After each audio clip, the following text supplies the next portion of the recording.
And we both just look at each other and we're like, what the Yeah, it wasn't great. You can leave that in there, Mulan. What the did they do? Hello. Hi, welcome back to our podcast. Yeah, it's Walking the Fine Line Pod, and we took a week off because Emily's sicky. I still sound a little sick, but I promise I'm better, and I had a COVID test. I am COVID-free. We're good. Mm-hmm. Fun. So, this is week 2 of Halloween, and I just dropped my notebook. This is week 2 of Halloween. More and more Halloween. Honestly, I'm getting sad because it's like actually gonna be like Halloween and then it's gonna end. I'm fine. Okay. So. You're fine. We're fine. Everyone's this week is just a lot of conversations about movies. I think that's literally all we're talking about this week. Is movies and movies. To be fair, like, we talk about movies pretty much all the time. That's valid. In real life and on the podcast. That's what you get for being a film student. I talk about television shows more than I talk about movies. That's true. I watch movies all the time. Television shows. I don't have the attention span for a television show. That's hilarious. I think I have more of an attention span for television shows because they don't end. See, I just don't like the fact that I have to watch so many episodes to know what the hell is going on. Oh. Well, that's like how I watched Only Murders in the Building. Like, when I said I was going to wait until all the episodes were out because I didn't want to be depressed if I ended up liking the show, which I figured I would. Is that the one with Selena? And then have to wait for more, huh? Is that the new one with Selena Gomez? It is, yeah. It is. Honestly, I mean, I think it's so funny because I've seen so many interviews and so many people talk about the show and they're like, that's such a confusing cast. And when I first saw it forever ago, when they saw her, like, on the street filming something and were like, what is she doing? And they, like, saw the rest of the cast, I was like, cool. I didn't even think about it. And everybody else was like, that's such a weird combination of people. And I'm like, I feel like the Disney and Nick kids get, like, underestimated in their personalities and their abilities all the time. Yeah.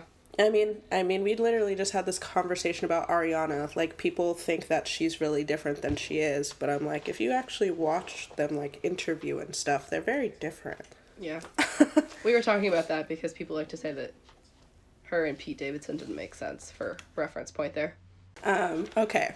So. Oh, yeah. Emily was like, do you know what we should talk about? Our favorite Halloween movies.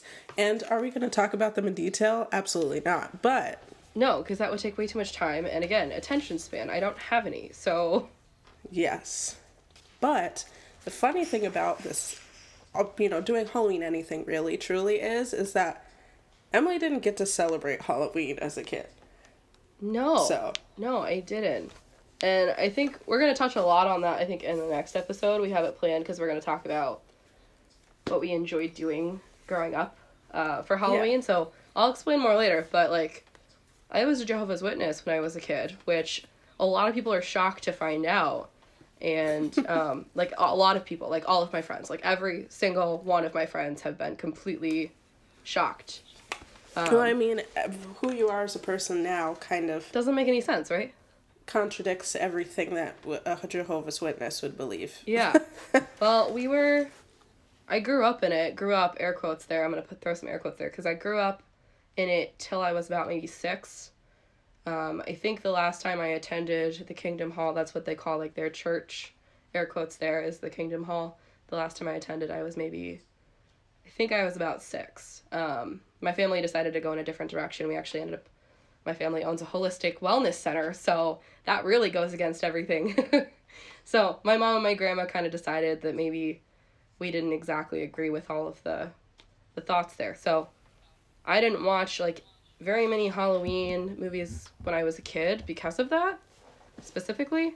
I remember watching, like, Harry Potter. Like, I was allowed to watch that, which was, like, against all rules. So I did watch that. I think also Harry Potter wasn't specifically a Halloween-made movie either. No, it wasn't, but it included magic. So none of the kids that I grew up with at the Kingdom Hall were allowed to watch it.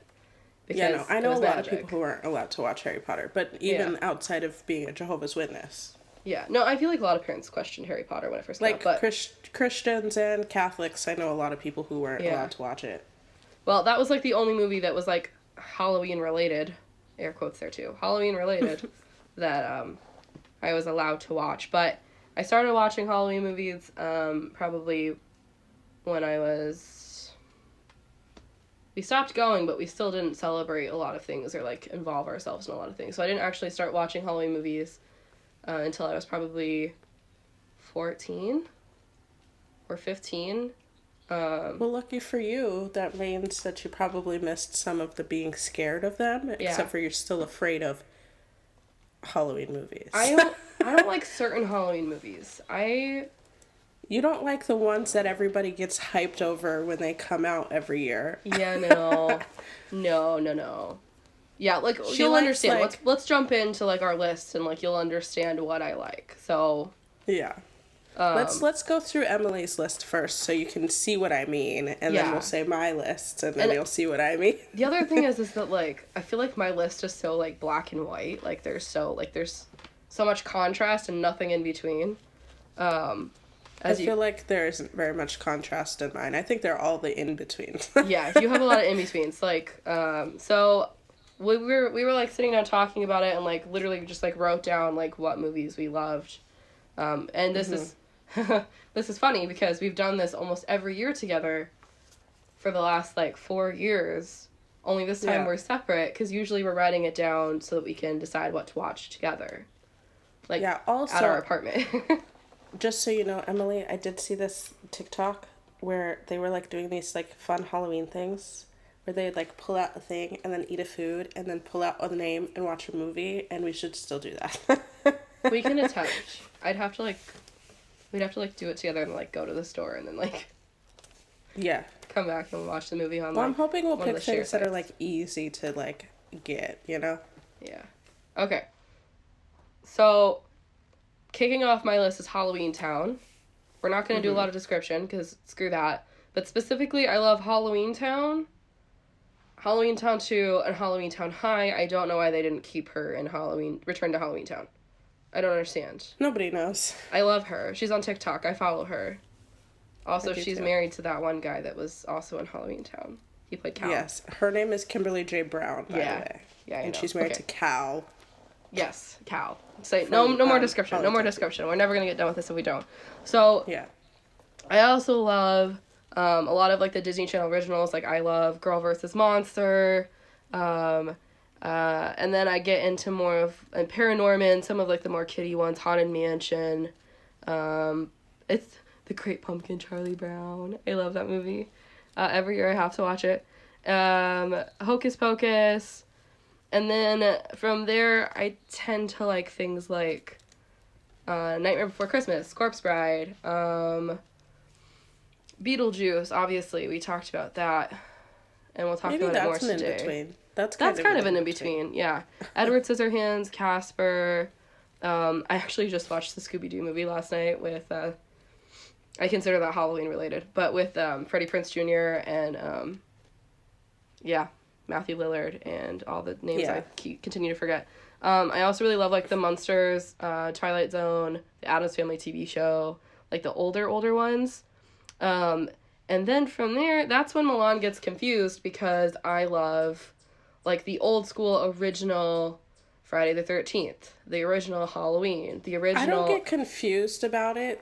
The issue is that she chooses the ones that, like, most people who really like horror films will look at that and be like, oh, yeah, so cool, but kind of a little campy and cheesy. Those are my favorite.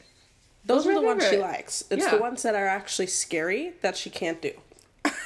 I did like the newer It movies, though. When they did the new iteration of the It movies, I did enjoy that. It is less scary than the older It. Well, I actually watched it for the first time with Mulan, and I literally laughed through half the movie, and she was so angry at me. Because I was just laughing, and she was, stop it! I was like, I'm trying to enjoy the movie. I'm trying to see if I hit all of it. I think that's about... I also really love, like, the witchy stuff, like practical magic. That kind of stuff I really enjoy, like the Harry Potters of it. I like American Horror Story, but I prefer season 1 and season 3, which I know is really controversial to like season 3. But again, witchy stuff. Everybody loves Coven. Coven is just not my personal favorite. I remember, like, when it came out, everybody was arguing about whether or not they should like it. Well, that's because it was argued whether or not it was considered a horror story. I guess that's fair. One of my absolute favorites that I haven't mentioned yet is Buffy the Vampire Slayer, the movie from 1992. It had Luke Perry in it and a bunch of other really cool people. If you haven't seen that movie and you like Buffy, I recommend checking it out. And then I also enjoy, I consider The Chilling Adventures of Selena on Netflix a Halloween-y thing. Yep. I do like that. And then the other thing I enjoy watching is on YouTube. This is the other thing that Milan's like, so you can like watch these, but you can't watch other things. I'm confused. I like to sit and watch like people like Bailey Sarian who talk about true crime, and they go into detail, like gory detail, about the circumstances of these situations that have happened. And I especially love the ones that are the true stories of like the myths we have in society. So for instance, like I watched a really cool one last year about the Candyman that then became a movie, obviously, where they like made a movie about that situation. But I watched like someone on YouTube do like a whole like down low story on like how that happened, who that was, what actually happened, how the myth was created in society. I really enjoy those. Myths and legends. I understand Emily on that. Yeah. I just can't do true crime. I Unless love it's true crime. one of those stories that, you know, you're going to hear the name, everybody talks about it, then I'll watch it. But I don't like true crime. It makes me uncomfortable, which makes no sense with half of the things that I watch in my day-to-day life. But that's fake. True crime is not fake. I can't do it. No, it makes me uncomfortable. That's like everybody always making fun of true crime girls. Like, I that's how I feel, too. I'm like, okay. Yeah, no, yeah, my absolute favorite is Bailey Sarian, and she wears this sweatshirt that I kind of want to get. That's like, it says like true crime documentary and chill or something like that. I think it's really cute. I kind of want one. Jeez. I'm sorry. I know, that's mostly what I watch. So you can see, like, I like super child-friendly, like, Disney Channel original movies. Great Pumpkin. And these are and things then I that also, she like, chooses to watch for Halloween. Yeah, these are the ones that I love watching. So, like, mine doesn't... It's very black and white. Like, you got camp and scary, and you got kids' movies. Essentially. My bad. You know, honestly, if I'm looking at my list, I think a lot of mine are, like, kid-friendly for the most part. Yeah, honestly, you have a lot more kid-friendly stuff than I have listed. Yeah. I think that's because most of the time, like, the newer movies aren't necessarily my favorites, but if a new one comes out, I'll go see it. Yeah, Mulan is the one who makes me watch movies I don't want to watch, by the way. And you know, actually, I just thought of one that I know for a fact is not on this list that I actually do like, and I've been trying to make you watch it forever. Okay, no, but which one did you have me literally under the covers crying? Like, we were sitting on your bed, and I ended up, like, burying myself under covers because I was so upset about how scary this thing was. And I, like, sat in silence. You didn't do well with Insidious 1 or 2, nor did you do well with Haunting Connecticut 1 or 2. I think it was one of the Haunting in Connecticut's that I didn't like. I think that's the one that made me, like, just silent. I think it was the movie. second one. Yeah, I just didn't like it. The one with Chad Michael Murray in it. Okay, my question is, I don't remember, because obviously I try to block scary things from my brain. Yeah. Is there somebody who has creepy eyes in that movie? Because I feel like most of the time when I am the most uncomfortable, it's because somebody has super creepy eyes. They're psychic in Haunting in Connecticut. I don't mind psychics. But the creepy eyes is definitely Insidious. Yeah, I don't like when people's eyes aren't the way they should look. I can't. Cool. Okay. So my list. I'm going to name them as fast as possible, but they're not going to be in order. And the one that I just remembered that I wanted Emily to watch and she just refuses is called Drag Me to Hell. It's very funny to me. It's not that bad. Oh, you know what's on your list that I absolutely can't stand? What? Can't stand? All those parody movies. I can't stand them. I don't like any of them. They're stupid. And they all have the creepy music to, like, make you, like, feel something even though nothing's happening. And the creepy music, no. Yeah. So Emily is one of those people.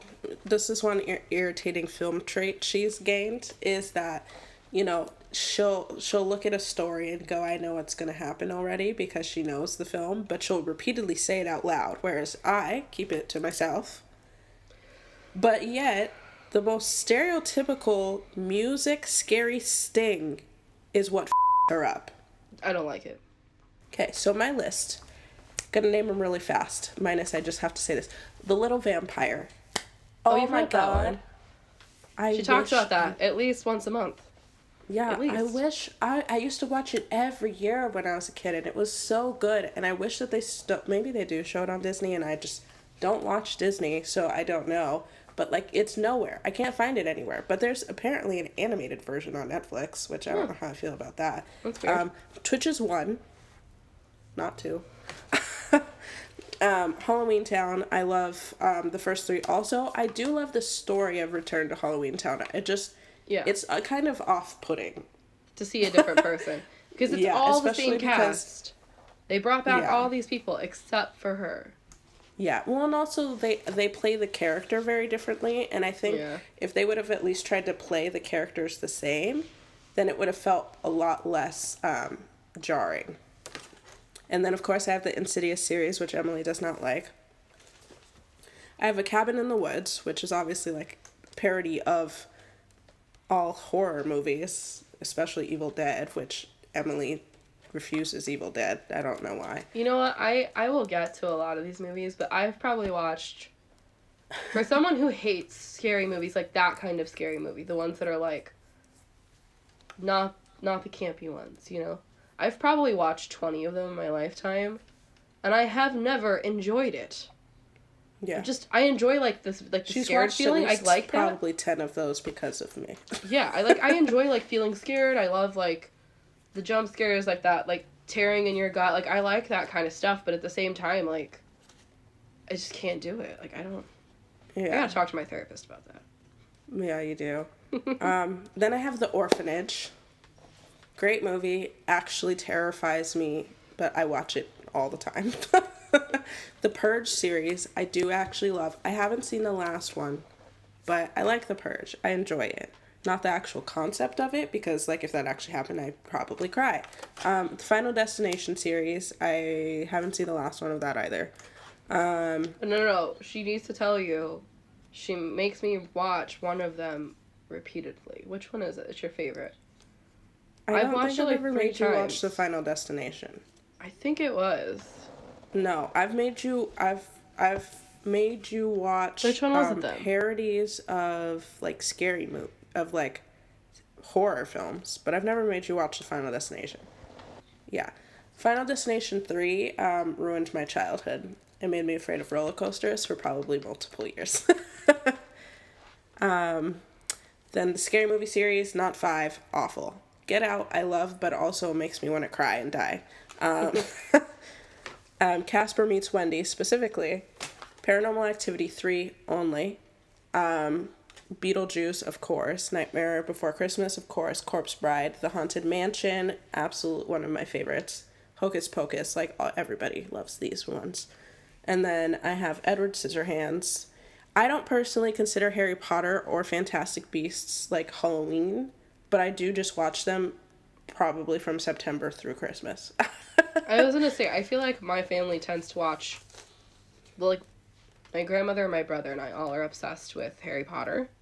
Yeah. And we have a tendency of, like, doing little, like, movie get-togethers. Like, the 3 of us will sit together, usually somewhere between Thanksgiving and Christmas. I feel like that's almost like a Thanksgiving movie for our family. Like, well, that's because, that's when we watch it. Literally half of them came out during Thanksgiving. Like, I would leave Thanksgiving and go with my aunt and uncle to watch the Harry Potter movies in theaters when they came out. Yeah. Okay, your list is long, so keep going. Addams Family, old ones, obviously. The Munsters, Rocky Horror, and Little Shop of Horrors are... Emily despises those 2 things, and I love them so much. Okay, Rocky Horror Picture Show gave me so much anxiety the first time I watched it. I literally had to turn the TV off and sit in... I was at my dad's house, like, over Christmas break or something. I, like, turned the TV off, turned all the lights off in the room, and just sat there in silence in the dark. Because I needed to, like, calm down from having been so anxious about that movie. I don't understand that, but no. Little Shop. Okay. Stop. Shaun of the Dead. I love. I don't know why Emily doesn't like it. It's kind of upsetting. Funny story about that movie. My dad told my cousin and I not to watch it because we were young, and then he left, and then we watched it. Okay, How is that a funny Zombieland. story? I think it's funny because he told us not to watch it in fear of us being afraid, which of course, I don't like zombies because I have like Uncanny Valley issues, and that definitely gave me Uncanny Valley. I love Zombieland. I watch it all the time. Knives Out is new for me, but it is now my favorite. The Lost Boys, one of my all-time favorite movies. It's good, but she's obsessive. I'm sorry. You are. I love you. Rude. I mean, and then there's this one movie that I do want to say because I think everybody should watch it, but I don't think anybody will be afraid if they're an adult. It's called Bulbulaya. It's a Bollywood movie, and it scared the living crap out of me as a kid, but it's fantastic. Okay, I watched it as an adult with her. I think I was like, 23 when we watched it. It was creepy. I wouldn't let kids watch that. Like, it wasn't scary, but it was definitely creepy. Well, okay, so at the time when that movie came out, so there's bells that she wears around her ankles in that movie, the scary parts. Yeah. The bells were new to our studio at the time also. Oh, you just started using them? Yes, and it was around the time that the show was going to happen, so we were rehearsing until, 11 o'clock at night. And so we'd only be in the front studio, and then all the rest of the studios in the hallways, it would be black. So you'd go to the bathroom, and you'd come out, and then you'd hear somebody walking down the hallway with these bells, and you've just watched this movie with this crazy lady, and you're like, it was awful. Oh my gosh. Yeah, and I have more, but, I think they get brought up at some point. Besides that, there's also a YouTuber I watch. Her name's, Sharon. Her name is Sharon, and she makes a Halloween twice a week thing where she just talks about different scary things. And then this year she started doing a monthly zodiac famous killer that's associated with whatever zodiac sign. So I do watch that. Everyone would assume that all the serial killers are Scorpios or something, and they're not. No, I think everybody assumes that they're Pisces. That's actually a conversation. I think the most documented is Pisces. I know. No, I know. I remember I was watching a video about something similar last year, but they were like, you'd assume it's Scorpios because of their behavior. And then everyone's like, nah, bro, it's the Pisces because they're all emotional. People have always assumed it's either a Scorpio, an Aries, or one of those. And There's a surprising number of Aquarius serial killers. I'm not surprised by that. Not really, no. Okay. Next segment. Oh my god, okay. This segment is controversial in the film industry. So. And this is probably one of the most soul-irking things to me. Yeah. Okay, so we all know they're doing a sequel to Hocus Pocus, right? Yep. Mm-hmm. I just learned last night that they're actually moving forward with a reboot of The Lost Boys, which Mulan is not thrilled about. I already told them that I was going to boycott it when they were doing it on CW, and then they decided to not do it, and now they're doing it again. I think Warner Brothers picked it up, yeah. They picked up the rights. Okay, so there's been a trend, and this is also coming on the tail of them doing that Halloween sequel. I think it was technically a sequel, I don't really know if they consider it a reboot or a sequel. I didn't actually see the new Halloween, so I don't know. I didn't either. I want to, just because I think it's kind of fun. It was Jamie Lee Curtis, right? They brought back. Halloween is actually a Halloween movie that scares me, so I wasn't gonna do that. I like the original, as we mentioned.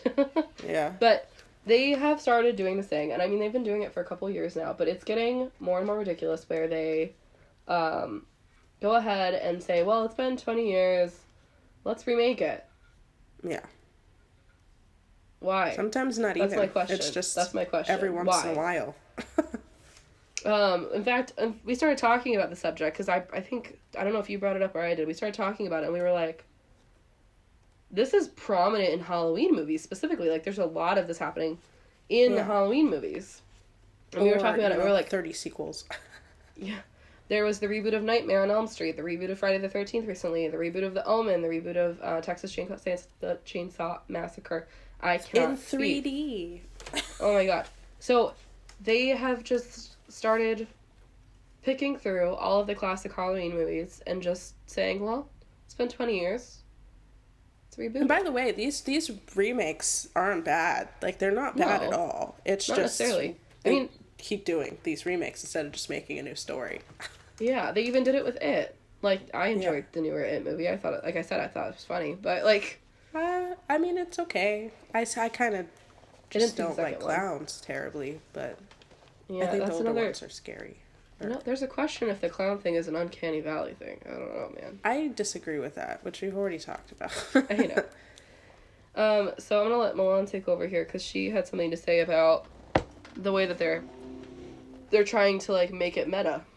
Yeah, so just to preface this, I made an entire presentation about the fact that I have issues with prequels, sequels, and remakes in college. Like, I did an entire hour-long presentation on this. What class was that for?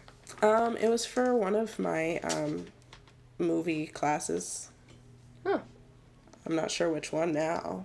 I know the teacher. I could see her making an hour-long presentation about how much she hates it. I could see that. Yeah. My reason for it, I'll explain throughout this, obviously. But, so, one of the things that they have done is, right, like, obviously, they really like to make things nostalgic and meta. And this is outside of Halloween movies as well. This is just in general. But, like, one of the things I pointed out is literally they made Teen Wolf, which is based off of the movie Teen Wolf, you know? And they have Scream. They made into a television show that was on MTV. I didn't watch the show. But... Then they had Scream Queens, where they had I swear, every marketing for it was, the original Scream Queen is in Scream Queens, you know? And, like, they even, like, made a Psycho reference in the show where she, like, is in the shower and she, like, pops out before the guy can, like, attack her. And she's like, really? I've seen this movie, like, 1,000 times. Because anybody who doesn't know, Janet Leigh, who's the lead in Psycho, is Jamie Lee Curtis's mom. They also, like I just said, they did with Jamie Lee Curtis. They also do this with, I mean, every actor you could possibly think of that has a famous parent who is also in the industry. They like to do something that's mocking whatever it was that their parents were in. And, I mean, I love that stuff, the meta, nostalgic, that type of thing. I think it's funny. But... I mean, do we really need to? I don't know. And then, like, what else have they done? Well, we were talking about how they decided to do the American Horror Story thing that they're doing. Oh, yeah, that's interesting, where that obviously they have the original American Horror Story, the anthology series, every single season is different for the most part. Yeah. But then they have American Horror Stories, where, like, they take place in the worlds of these shows in present time, where everything is just a story that happened in American Horror Story, but then they're realizing that it's not actually just a story. So it's like another season of American Horror Story, but it's not. It's confusing. But Ryan Murphy's using... I haven't watched all of it, but he's using the people from his other shows that weren't in American Horror Story, but were in his other shows. I love Ryan Murphy, man. And we were also talking about how this related, like, a good example of them kind of making unnecessary sequels and reboots that just don't quite hit the mark. Yeah. We were talking about Twilight Zone, because Twilight Zone obviously was originally... It was black and white. It was in black and white. It was a TV show. And they reused a lot of the same actors over and over, kind of like American Horror Story does, right? Yeah. Always new characters, always new storylines, but they would reuse the characters, or they'd reuse the sets, or they'd reuse whatever. Yeah, and it had a very specific vibe that fit for the time in which it was made. And Mulan is deathly afraid of one of the episodes, and she talks about it all the time. Yeah. Anytime I bring up how much I love Twilight Zone. I don't know what the episode's actually called, but it's the one with the doll. Dolls. I think it might be in season 5 for some reason. But then they went ahead and made a spin-off movie. I don't even know if you can truly call it a spin-off, because honestly, like, because it was there's just a movie. Kind of an anthology series, it was just another, like, episode, but in full movie format. Yeah. And they did that in 1983 to mixed reviews, obviously. And then they went ahead and they just tried to reboot the series in April of 2019. Yeah, which Emily didn't know, and I was like, no, I swear they did. I promise you they did. Yeah, I had heard they were trying to, but, like, I hadn't heard anything more about it after I heard that they were going to try and do this. Yeah. And obviously, since I love it so much, I probably wouldn't have been thrilled with the reboot anyways. But honestly, I think that also got a lot of mixed reviews, and it didn't have a very large audience. No, and I honestly am usually okay with them. Like, I don't, like I said, I think a lot of the reboots are actually good, and the sequels and prequels are good. It's just that I feel like sometimes you're going into a dangerous territory where you're messing with something that was really good, and you could ruin it. And that's the fear that I have with it. Yeah, thinking specifically about Twilight Zone, like, Twilight Zone has a cult following. Yeah. It was so specific. It hit certain standards. It had certain, like, rules around the storylines, especially because of the time it was coming out in, which we talked about kind of the rules in society a couple episodes ago. Go check it out. But they just, like, how can you try to take that? Like, I understand if they were like, oh, this is a cool idea, like, let's take that and, like, change it and make it something new that, like, the new generation, it kind of, what's that show called? The new generation of the Twilight Zone to me is American Horror Story. I thought so too until I realized that, what's that TV show? There was an episode with, there was, like, a Star Trek episode where it, like, kind of mocked Star Trek a little bit, and there was another... This is not helpful to me, Emily. Oh, shoot, what is that show called? I feel like the second you know it, you're gonna be like, oh yeah. They did an episode, and there was, like, the little character robot that, like, was a little pop star, and it was, like... No, you don't know what I'm talking about. Are you talking about Black Mirror? Yes, thank you. I think, like, this generation's the version of Twilight robot? Zone... You mean the little robot. Mini Miley Cyrus robot? Yeah. I've only watched a couple of those episodes. I actually really loved the episodes I watched of that. I thought it was amazing. Actually, you know what? The way that Twilight Zone bothers me, Black Mirror also bothers me in that way. I think my theory is that this generation's version of Twilight Zone is and should continue to only be Black Mirror and not try to redo Twilight Zone. That actually does make sense. It makes the most sense. And why would you try to redo Twilight Zone when you already have so many things that are like this generation's version of it already going? Yeah. Black Mirror was actually the perfect version of it. Awful. It really was. Awful for me. I didn't like it. It stressed me out.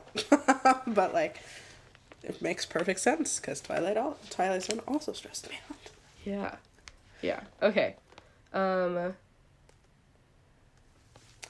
This also applies, like we were saying earlier, to, like, movies outside of the Halloween genre, outside of the creepy, scary, campy genre. I mean, and a good example of this. Good example of this is Spider-Man. I'm so sick of watching Spider-Man. No offense to Tom Holland, doing a great job, but like, he's doing a great job. But Tom Holland as Spider-Man, I do. But it was unnecessary. Like, it had only been, like, 7 years? And they're like, let's make another one. And it was, like, 5 more years later, let's make another one. Spider-Man, I will disagree on the Tom Holland front, but agree on the Andrew Garfield front. Okay, you know the Andrew Garfield one is my favorite. Or the Tobey Maguire front. Either or didn't need to exist. But Tom Holland's existing makes sense because it's a part of the MCU. Yeah. Which the others two weren't. But it was the a time great between example. the other two didn't make any sense. You should have just done one or the other. I specifically wrote down on my iPad, when we were talking about this, specifically wrote down, it's only been 7 to 10 years, let's make a reboot. Like, that was my joke when we were talking about it. Because I was like, Spider-Man, Fantastic Four, Tomb Raider, All I have to say about the Fantastic Four thing is, it's like everybody keeps hating all of the Fantastic Four movies, so why do they keep doing it? I don't know. I don't think anybody likes the first two, which I remember watching with, like, Jessica Alba and Chris Evans. Yeah. I watched those as a kid. Mm-hmm. And, you know, I remember adults not liking them. And then they made another one, which adults also hated, with Michael B. Jordan. Why are we doing this? I'm addressing the industry. Why are we doing this? Yeah. I mean, obviously, people are not thrilled. Like, I also didn't watch... People said that the new Tomb Raider was good, though. I watched it, and I really don't know. Did you watch the old Tomb Raider, though? Of course I watched. Lara Croft, of course I watched it, Mulan. And you don't know if you agree that it was good? Yeah, I'm not so sure about that, friend. I Like, didn't it was... watch it. Okay, if I were to completely... And I feel like this applies to most movies that this is happening to. If you were able to, like, erase from your mind the original movie that you first saw of that stream of reboots or remakes or sequels, if you could erase the old ones and see the new ones as what they are, like, just see them for the story and the actors and the production quality, they're good movies. Yeah. However... Yeah. Why are you doing this? Because we already have a great one here, and now we're going to compare the two unnecessarily. Because we've already watched it before, and now we're seeing it again. It's not even that they're going to compare them; they're just not going to even consider the new version, and that's because I think that, like, obviously the movies that they choose to do are the ones that tend to have cult followings and tend to have this extra level of, even though there are movies that are great that come out all the time, they choose the ones that have another level of a fandom that will push audiences to go and see it. But the problem with that is, I mean, even when you go to older films, and I mean, obviously it depends on the people because movies are remade all the time that younger kids haven't seen. It's just that there are some, and the ones that they're choosing to do are those ones where no matter the generation, they've seen it and they love it. And then they're like, that's the one that I'm going to change and redo. And you're like, no. No, that doesn't work for me. So, Mulan has some categories for things that she thinks could be remade or should never be remade. These are similar categories that I had in my paper. Her hour-long essay she made for class. Yeah, so this is just a personal opinion on things that I feel should never be touched, for different reasons, obviously. The Lost Boys is personally, for me, I just don't think it should be touched. I think a lot of 80s movies honestly don't make sense to be touched because I feel like there's a way to remake older films. Even, you shouldn't remake 70s films either, honestly. There's a way to make older films and newer films again where it's not so 70s and 80s that it won't work. But there's some movies that are just every aspect of it, every single second of it is so 70s and 80s that, like, it wouldn't make sense. And The Lost Boys is one of those movies, but also I'm just personally attached to the people who are in that movie, so just don't. And then I had Rebel Without a Cause, which I feel like... For many reasons. First of all, James Dean had 3 movies. Just leave them alone. He only had 3. Just let him have them. 2, Rebel Without a Cause is cursed. So let's... No. And for those of you who don't understand why she's saying it's cursed, because there will be quite a few people who don't, she can explain. James Dean obviously famously died in a car crash on the way to a race in Salinas. And then not long after that, then Natalie Wood... No. Is that the order? That might be the order. I don't remember at the moment. Natalie Wood was possibly murdered and just, like, you know, fell into the ocean off of a boat. No, the case has been reopened, I believe, recently. And then Sal Mineo was stabbed to death. So, like... That's one reason why the movie's cursed. And then, of course, there's a whole curse that follows James Dean and his car, where everybody that touches that car in some way gets injured or dies. There's a very apparent thing happening with that movie, James Dean, and his car. Maybe we should just not. Leave it alone. Like, honestly, and I've said this, if people were... I would love to work on Rebel Without a Cause. Like, that would have been a dream. But that is one that if they decided to remake it, I would take that L and not work on it. I like my life. You know? Lost Boys, even though I'm very against them remaking it, I need to be there to make sure they don't it up. Another one we have listed is Titanic. It's just first of all, it's not an accurate film in the first place. But then on top of that, it's too iconic. It's just one of those you don't mess with. There's no reason to. It doesn't make sense. Yeah. If it's not iconic, it's not broken. Why are you fixing it? There's nothing to fix. Stop. Yeah. Like... Now, there are ones that I do say are okay that fall into... Oh, and I should say, there were 2 Lost Boys sequels that anybody that loves Lost Boys does not like. And this was already a thing, so why are they doing it again? Anyways. Monies. Again, make something original and leave the good thing alone. We also talked about there potentially being some that with a big change, it makes sense. Yeah. Yeah, a like good Hairspray. example of this is, Hairspray was originally a comedy/musical type situation, and then they made a musical out of that movie, and then the musical was turned into a musical film. Yeah. And they were, while obviously the same because it's the same story, it was technically two different things completely. Yeah. So it felt different. It's like Legally Blonde and then Legally Blonde the musical. Very different. Yeah. Yeah. Um, And then also the other version of a possible remake that would be okay would be like the live musicals. Now, whether or not we think that we like them and that they were good casting choices and things. Doing things like Grease Live, Sound of Music Live, Hairspray Live, Rocky Horror Live. That's, if you want to redo them, that's a way to do them without just basically remaking the film. Yeah. And it gives it something new, something, a little spice. You got some Ariana Grande in there, you know? Yeah. Yeah, and I think the problem is... I was going to say, however, casting, like I was just saying, casting is everything. And if you don't cast well, don't do it. Yeah, and that's what I was going to say, is every single one of these categories, if you wanted to do them, that's what I'd say, is that the casting needs to be right. It really does. And they're not just goodish people because of their name, good people because they're good. I know, I agree. Yeah, I mean, and then they, like, this is a conversation that I heard on TikTok a few times, like, Hairspray had a lot of Broadway actors, you know, but then it also had people like Ariana Grande and Jennifer Hudson, which Ariana Grande started on Broadway, Jennifer Hudson obviously didn't, but they had all the qualities they needed to play the characters well. Mm-hmm. Versus some of the live musicals, for a lot of people, didn't. And musicals in general, honestly, when they pull in celebrities.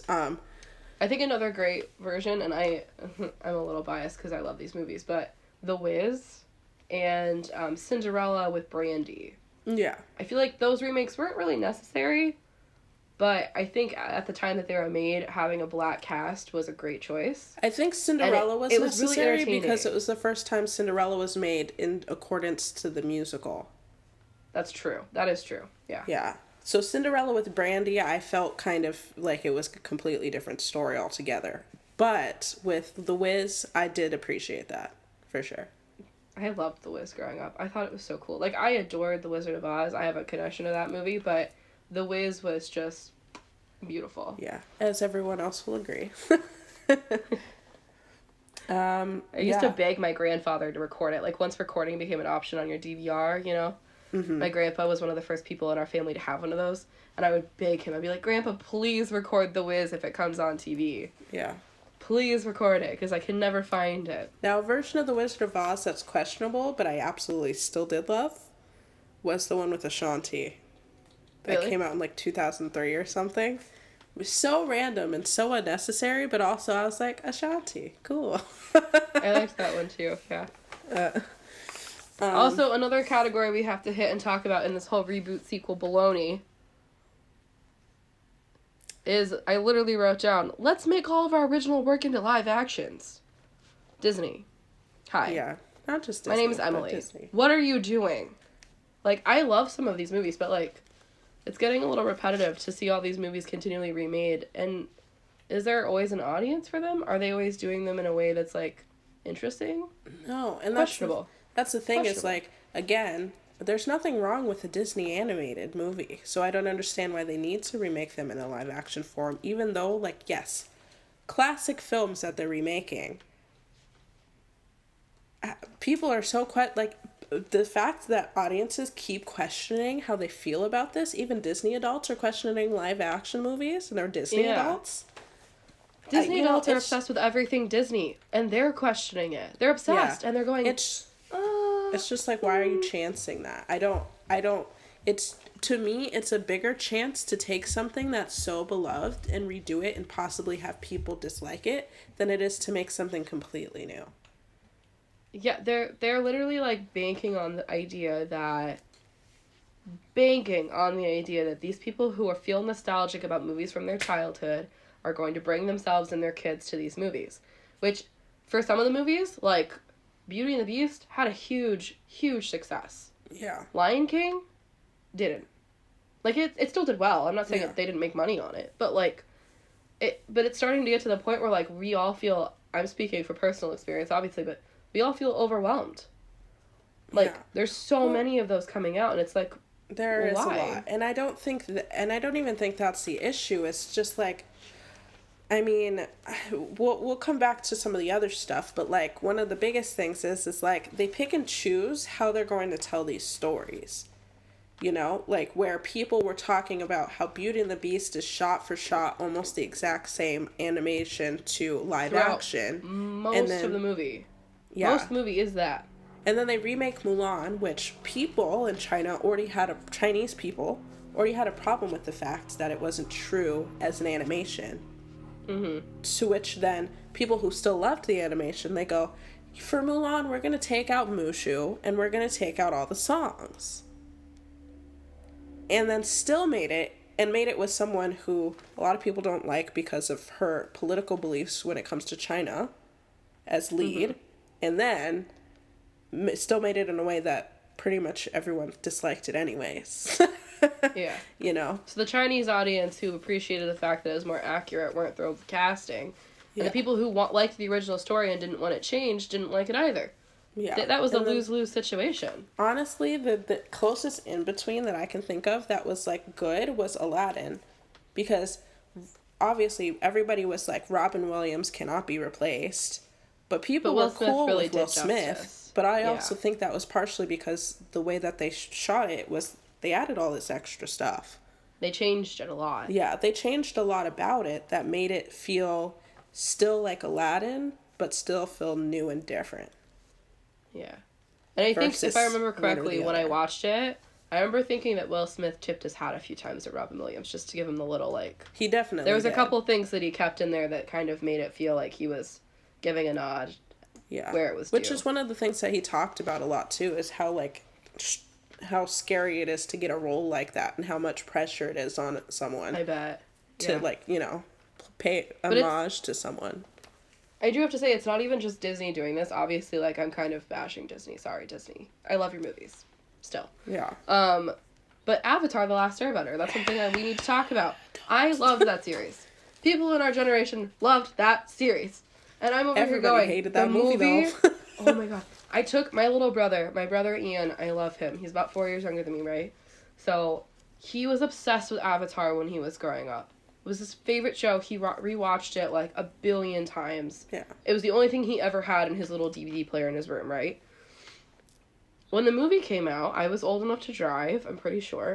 And the very first thing I did is I said, Ian, let's go. I'll take you. I'll pay for it. I'm going to take you to go see the movie because we were both so excited and it was his favorite thing, right?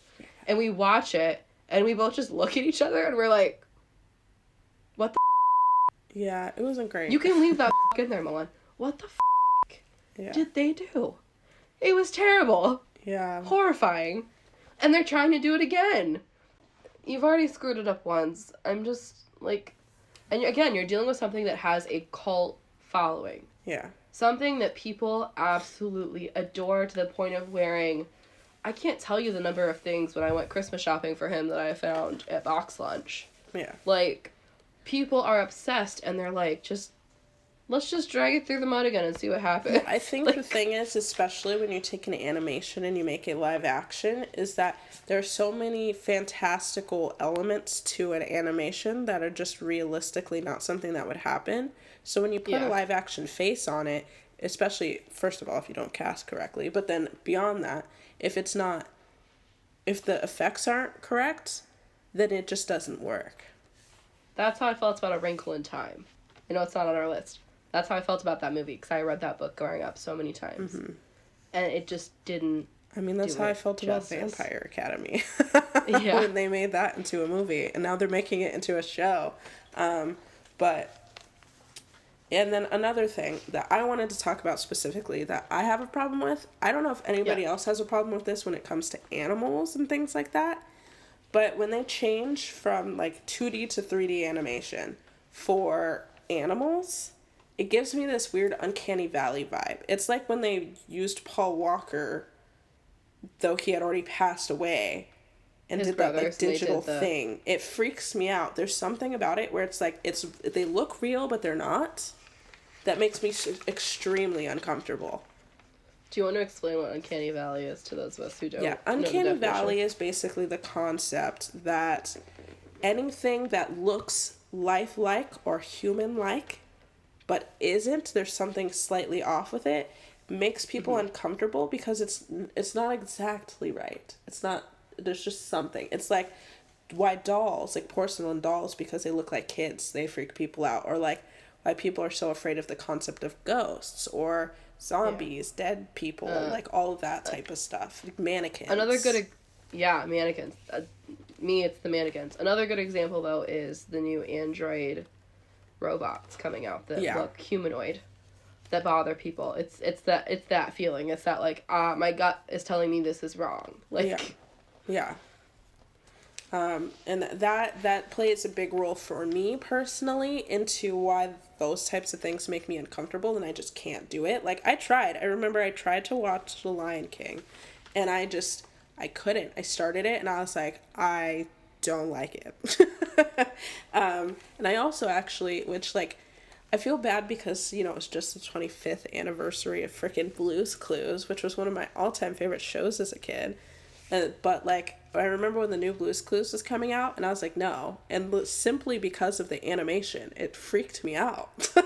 I was like, why do you need to change the animation? And they did that when they filmed that newest SpongeBob movie, and they did it like when they crossed over Jimmy Neutron and Fairly Odd Parents, where like Timmy and like Cosmo and Wanda and all of them were like, and when they did the live action Fairly Odd Parents, it just makes me so uncomfortable. It like, I don't know why. Gives me the heaves. Real bad. okay. The question in all of this is, why are they doing this? Why is Hollywood doing this? Is it because there's a lack of new ideas? So they're like, okay, let's just like reuse what we already have? No. No. Absolutely not. There's thousands of writers in LA. Yeah. You're telling me that not one of them has a good idea. You're full of shit. Like, yeah. There's so many new ideas, but there's a couple theories here as to why they're doing this. I'm gonna let you go over the first one. The first idea. The first idea is the nostalgia, right? Obviously, we've talked about this multiple times, and everybody's really into the nostalgia. I mean, obviously, Avatar, they remade they did like a, 20, how many years later of Gilmore Girls? It was like a sequel. It was like a year in the life, and it was like, I don't know, 10 or 15 years later, give or take. They did it with like the Winx Club, but they did it wrong with the Winx Club because everybody who wanted to see the Winx Club on Netflix thought that it was going to be like the animated show, but it was like dark and stuff. And then... My grandma liked it. I haven't watched it, but I wasn't attached to the Winx Club like that to be like, I need to watch it immediately, you know? Yeah, it was interesting what they did. I don't know that they did it right, but it was interesting because they just made it for an older audience. Well, yeah, but the thing is I think when you pull the nostalgia, especially when people are talking about it, is they expect for it to be the same vibe as the original, because that's why they want it in the first place. But it's never going to be the same as it was then, which is why I have an issue with like certain movies being remade, because it was made at that time and it works the way it worked at that time. Even if it's popular now, even if it still does well now, that doesn't mean filming it again now will work. Yeah. And then, like, I think, like, if they were to do a remake or a reboot or whatever and change it, but make it the same still, that would work as, like, they did the spin-off The Mayans off of Sons of Anarchy, which obviously The Mayans was already a part of Sons of Anarchy, but it's still different people. Yeah. Or like iCarly works because it is still iCarly in every shape and form, but they're adults. and so they act like adults while it's still being iCarly. It's believable that these people would behave in this way as adults, you know? And I thought the way they did Friends was great. The way they decided to do the Friends kind of, like, they didn't actually even do a reboot or the sequel. They just decided, let's revisit and reminisce. Yeah, which honestly, that's the best decision that I think they could have made for Friends, was to just do a reunion. Yeah. Like, I mean, I couldn't imagine them coming back. No, I don't think it could have been done. I don't think... It works the way it works because they all lived around each other. Yeah. And the way they finished the storyline, they were all... moving. Dispersing. Doing their own shit. They had kids and stuff that would all be adults in the new, you know, in the new stuff, which, no thank you. Yeah. Another one I wanted to talk about for that section was Doctor Who. I know I've talked about it before. Mulan doesn't care for it, but... Well, I don't know why Emily has this, like, conception that I, like, don't care for Doctor Who. The issue is that I don't feel comfortable, even though I know that every new Doctor, like, I could just watch on their own. I don't like the idea of that, and I need to watch it all, and half of it doesn't even exist anywhere. That's true. There's a bunch of it that just went missing. And that drives me up the wall, and, like, I can't get myself to do that. They found some of them more recently, I think. But it works because there is a new Doctor, right? So they're able to, like, keep the storyline. It's kind of like what they did... It's almost an anthology, but it's not. It's this weird, like, between an anthology and not, and because you get to have, it's built into the story to be able to, like, find new actors. Yeah. It works. It's just like all of those, what are they called? Procedural shows? Yeah. But it works one step past that, because it's one of the longest running TV shows ever. Yeah. And they've been doing this for, like, over 70 years, which is just mind-boggling when you think about it. But it still has the same, well, I'm not going to say it has the same. If you look at the original, I'm going to dive deep here for 2 seconds. If you look at the original, like, series, when it first came out in the first, 20 years it was on air, obviously that's a much different vibe than currently. Yeah. And the new iteration with people like Matt Smith and David Tennant and, all of the new, obviously I'm avoiding the ones that aren't my favorite, but it's a much different vibe, but it still has that nostalgia without being campy and cheesy, which even though I love camp, I don't think it would work if it felt campy. Yeah. But they even still, like, have throwbacks, which I think is super fun. They, like, have moments where they mention something that happened 50 years ago to their character. Yeah. Because that character's been alive for, however many hundreds of years. He's a Time Lord. He's an alien. He's very old. Anyways. Yeah. Well, you can't even see he anymore because there's a female. They had the first female, so. And that's why, like, shows like those procedural shows or the... I don't know if procedural shows are also the cop shows, but regardless, any show like that... Kind of procedural, yeah. They work because the way that it's formatted is in the form of this location and this place as opposed to these people, because it's about everybody in the show. So when they cycle through these people when they retire or pass away or whatever happens to them in the show, you can add new people and it doesn't seem like this big thing because it's just a town, a city, a place, and it doesn't really matter. Even though there are characters that people miss when they leave, as anybody would, it just makes more sense. Or like Fantastic Beasts. It's in the world of Harry Potter, but it has nothing to do with that time period in any shape or form. So people aren't going to be like, well, I need to know about that because that's what I care about. It's so many years earlier. And yes, there's Dumbledore, but obviously he's not going to be the same person. And so it allows you to let go of that other part of it a little bit, So I think that is also a way that works well. And of course that doesn't work for everything because everybody knows how I feel about John and Mary, husband and wife, getting their own show. Supernatural. She's talking about Supernatural. Yeah. Anyways. People like what they know, obviously. This is what we have written down. They're going to make money on it if it goes well. Even if it doesn't, people will show up once at least because of the name, which is true. Which by the name, we mean, like, the title of the movie. Yeah. Even if they're rebooting, they're hoping that bit of nostalgia is going to bring people into the theater, it's going to bring people to their TVs, and they're going to at least watch it once. So at least they're getting that first viewership, which is what they need, right, to make the money. And once they have those viewers, they can publicize they have so many views, and then suddenly it's doing decent, and then everybody's talking crap about it. So, yeah. in the reality, I think what's happening is the studios are just so scared to lose money that they're willing to sacrifice new, intelligent, good, fresh content. They're willing to sacrifice all of that. And they're willing to sacrifice the integrity of a story. Yeah, and then sacrifice the integrity of a well-loved, classic, nostalgic story. Yeah. So that they can make money. Yeah. Because at the end of the day, as we well know, the entertainment industry really does circulate on how much money can we make.